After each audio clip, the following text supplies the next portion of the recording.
Listen to me very carefully, okay? Your GT scores are not going to decide if you will pass FMG or not. It only decides how much disciplined you are towards your practice, towards your exam, okay? I have cleared my FMG in my very first attempt, and I've seen students, so many students, like, they are killing their confidence just because they are misreading their GT scores.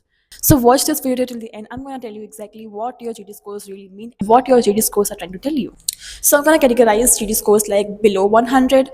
One group of students was scoring 100 to 130. One group between 130 to 150, 150 to 180, and 200 plus. If your scores are below 100, it does not mean you're stupid. Okay, it just means that you are studying but not structurally. Your basics are really, like, scattered. It just means that you need to need to focus on really on the theory part more at this point of time. Remember this one thing, that below 100 is not a failure. It just means that your core is weak, and you really need to focus on your theory part more. GD score stuck at 100 to 130.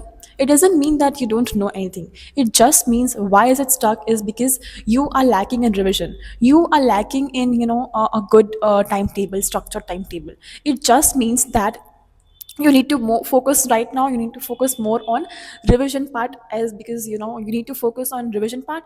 It only means that you have to focus more on revision part and on weak topics and also on weak subjects, if any. The only way to improve your scores from 100 to 130 is to give more number of MCQs, okay?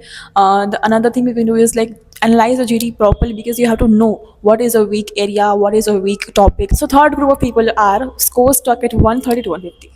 This is the most dangerous score range, because you start thinking that yes, maybe I can pass. Yes, if the scores are around 150, I will pass in FMG. No, to be very carefully, okay? If your scores are around 150ish, that doesn't mean that you will fail, but doesn't also mean that you'll probably pass, because it only means your execution is really weak. Like, you know topics, but you don't know how to apply it. Okay, your execution part is the one which needs to be improved in this area.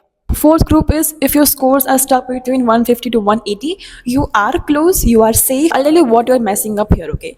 Yes, you start getting confidence, you start gaining, that yes, my scores are improving, but really, wait. It means that how you can fix this is by giving more number of revisions, giving more number of MCQs. You need to focus on more on how to avoid silly mistakes. One thing you have to remember is you cannot still chill. You have to give, like, 2-3 revisions more, and yes, you are very good to go. Fifth group is who's scoring above 200. Yes, this is a very great score if your scores are above 200. But what you need to focus on is more number of revision. So yeah, guys, that's it for today's video. All I want to say is discipline and consistency can beat anything and any score. So, okay, please don't attach yourself too much with this. Don't start comparing your scores with your friends and your batchmates. Okay, everyone has a different potential, and everyone is, like, improving on its own basis, on its own capacities. Don't try to compare yourself with anyone. Okay, this is the point, like, you don't have to stop here, you have to improve. So yeah, you can comment on this video. I can tell you how what you need to focus more on, and meet you in the next one. So then, bye.